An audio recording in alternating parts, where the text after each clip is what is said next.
यार पाकिस्तान के अंदर मैं आपको एक बात बताऊं, क्रिकेट से मोहब्बत करने वाले ये हम जैसे पागल क्रिकेट कवर करने वाले क्रिकेट के सहाफी ये कोई पागल नहीं है। रिजवान भाई, जब आप प्रेस कॉन्फ्रेंस में आते हो और जब ये जुमला जब भी कभी पाकिस्तान क्रिकेट बोर्ड के खिलाड़ी कप्तान टीम की तरफ से बोला गया है ना कि सबको पता है क्या हो रहा है और सिलेक्शन कमेटी की अपनी अथॉरिटी है, कप्तान की अपनी अथॉरिटी है, ये तीन जुमले जब पाकिस्तान क्रिकेट में एक टीम के कप्तान ने, टीम मैनेजमेंट ने बोले हैं, उसके बाद कोई दो राय नहीं है कि पीछे खिचड़ी पक रही है और ये काला नहीं, ये पूरी की पूरी दाल ही काली है। क्यों जरूरत पड़ी प्रेस कॉन्फ्रेंस करते हुए मोहम्मद रिजवान को यह कहने की कि सिलेक्शन कमेटी की अपनी अथॉरिटी है, मेरी अपनी अथॉरिटी है और सबको मालूम है क्या हो रहा है। यह जुमला उसी वक्त बोला जाता है जब कुछ दाल में काला होता है, लेकिन जब दाल काली हो सबको नजर आ रहा है। अब आप उस प्रेस कॉन्फ्रेंस को देख लें, एक तो मैं तंग आ गया हूं, माजी को भूल जाना चाहिए। अबे भाई, कैसे माजी को भूल जाना चाहिए जब हमारे माजी में आप ये पैर दर पे पैर शिकस्तों की ईंटें लाद दोगे हमारी कमर पे, तो हम कैसे चलेंगे।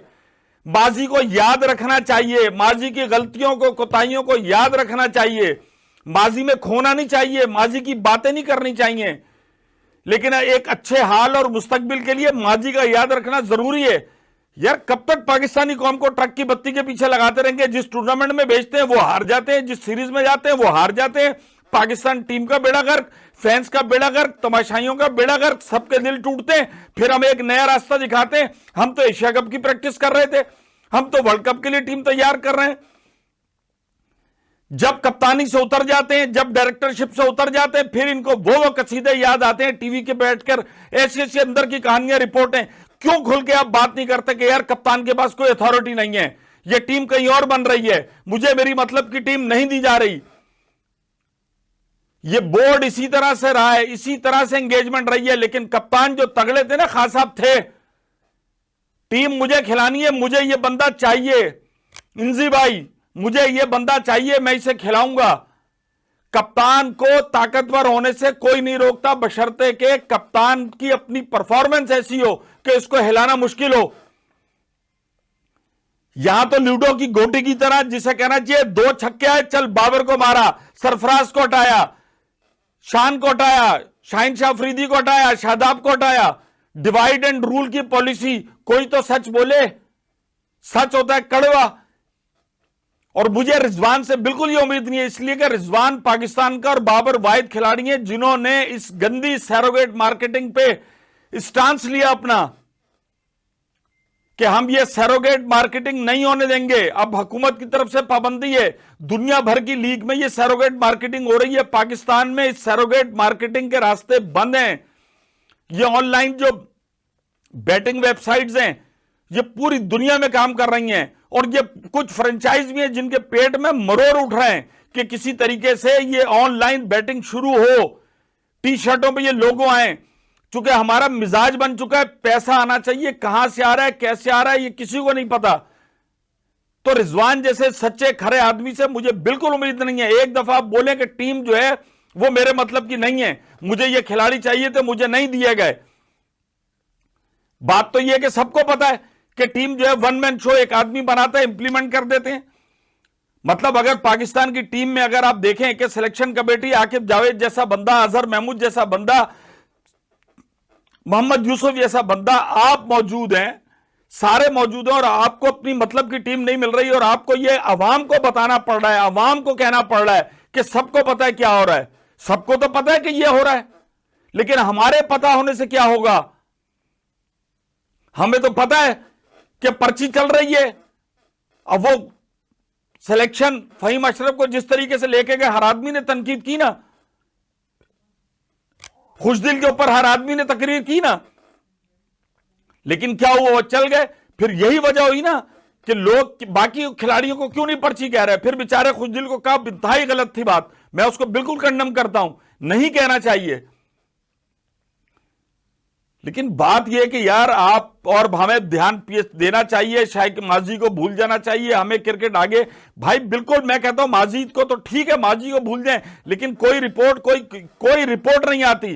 फिर जब खिलाड़ियों का बेड़ागर करना होता है ना, जब शाहिन शाह अफरीदी को आपने कप्तानी से हटाना था तो फिर वो रिपोर्टें ऐसी थी, ऐसे लग रहा था कि लक्ष्मी चौक पे रखी हुई हैं, हर आदमी उसमें से अपने पर्चे फाड़कर मीडिया के ऊपर वो आ रही थी, शाहीन ने ये किया, शाहीन लोगों के साथ सही नहीं थे, शाहीन ग्रुप बंदी करते थे।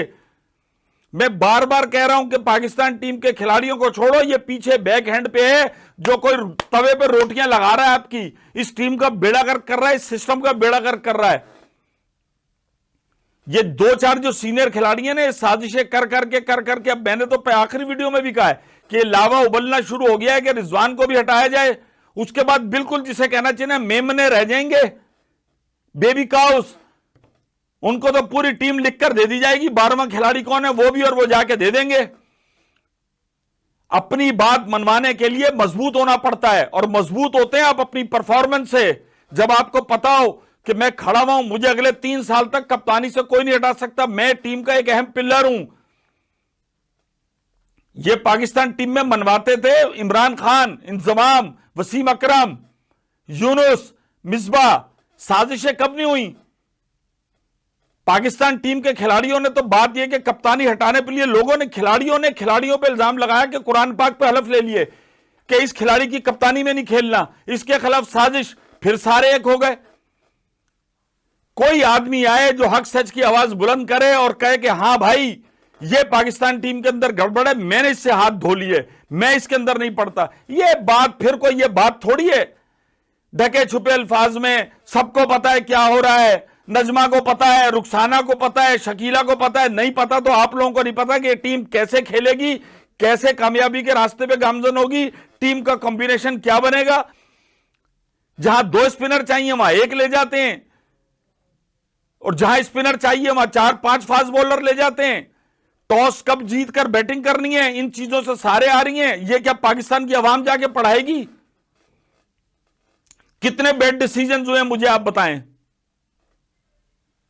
आईपीएल के अंदर पता चल रहा है ना किसी के बाप से। अब आप देखो सेकंड इनिंग में जो खेल रहा है 6 ही नहीं होके दे रहा, 238, 220, ये स्कोर भी सेकंड उससे नहीं हो रहा कि ऐसा सब कुछ है।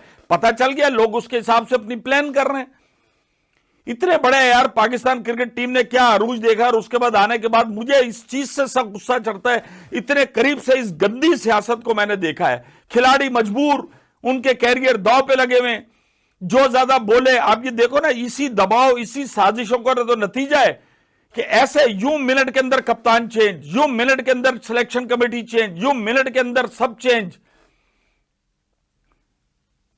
कोई तो है ऐसा जिगरा लेकर के जो ये कहे कि हां यार बस इनफ इज इनफ, ये बहुत हो गया, मुझे ये टीम चाहिए, मैं कप्तान हूं, मैं ये टीम खिलाऊंगा और उसके बाद मैं जिम्मेदारी भी लूंगा। सबको ट्रक की बत्ती के पीछे लगाते हैं। माजी को भूल जाओ, जो हुआ सबको पता है। मेरी भी अथॉरिटी है, सिलेक्शन कमेटी की भी अथॉरिटी है, तो जो बाहर से डोरे हिला रहे हैं ना, उनकी भी सबसे बड़ी अथॉरिटी है।